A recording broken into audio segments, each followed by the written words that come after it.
Now, as I said on Wednesday, that we would look at the parable of the prodigal son. That's what it's called. It's what it's known as today.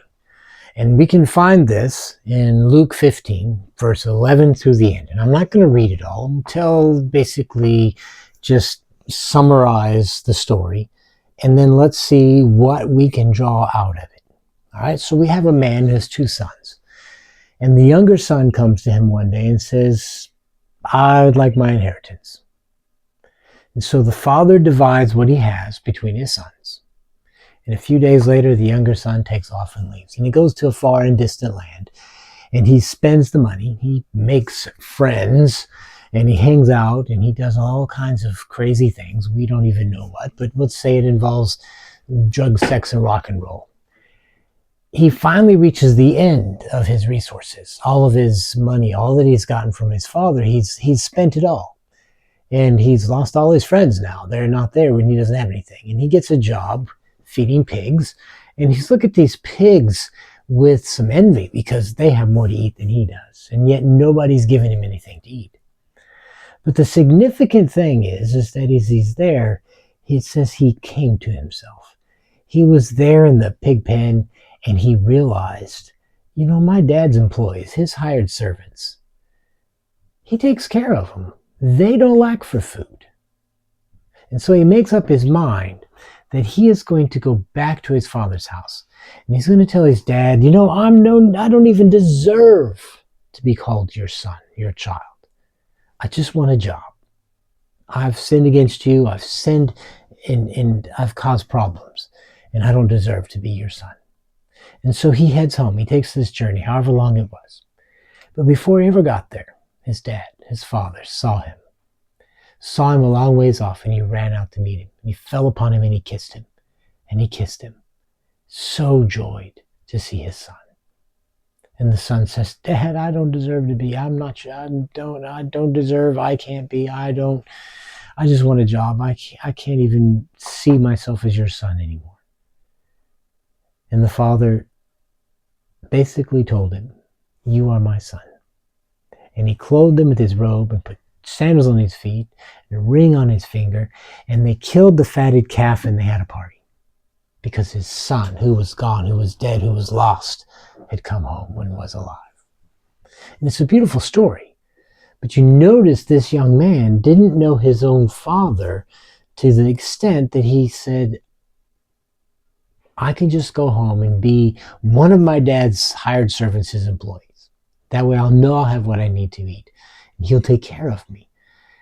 I don't deserve to be called his son because I've squandered this. He saw himself in this light of I am less than. And the best that I can hope for is to just be a servant. But he didn't know his dad because his dad was like, no, you are my son. And he fell upon him with such joy, kissing him, lavishing him with his love and his goodness. This is the heart of a father who receives his child that is not just his child, not his son because he's done everything right, but because he is his son. So they're having this party, and the older son, who was out in the field, comes back in, and he hears all the noise, he hears the music, he sees people there, he sees the lights in the house. He's like, what's going on? And he asked one of the servants, and the servant said, well, your brother, he's come home, and your dad's killed the fatted calf, and they're having a party. And you can only imagine this servant's excitement over this. But the older son wasn't excited. In fact, he was ticked off. He was upset. When the father came out to say, hey, come on in and join the party, his son was like, no. This son of yours has wasted all that you gave him. Me, I've been here and I've done everything. I've been working. I've been earning my sonship, in essence. And you never even gave me a goat to eat, to share with my friends. I ain't going to that house. And he was mad. He didn't know his dad either. Because he thought that his hard work, his doing everything, earned him a special place. And yet he was born as a son. he had the special place as the son. The father says, all that I have is yours. You didn't even need to ask me for a goat, which he didn't, apparently. It was yours. Why didn't you enjoy it? Because he was busy trying to earn his status. This parable is really about the father. He has two sons, one who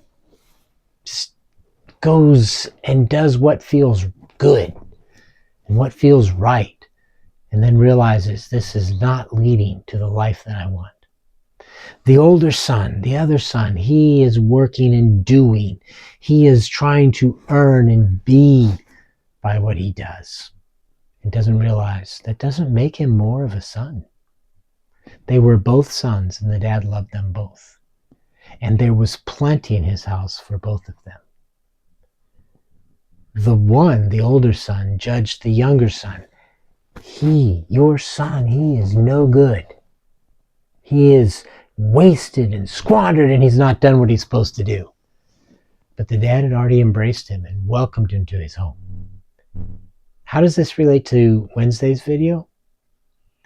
Who are you to judge another servant? Who are you to judge a father's son? Both of them judged their father's sons. The first one, the younger one, said, I'm not worthy. Judged himself. The second one judged his brother and said, he's not worthy. He hasn't done all that I've done. But the father loved them and was going to love them into the rejoicing and the party as sons that he offered and was giving. That is for you too. You can't earn it, and you can't make yourself not be a son. Come into the Father's house and enjoy what he has for you.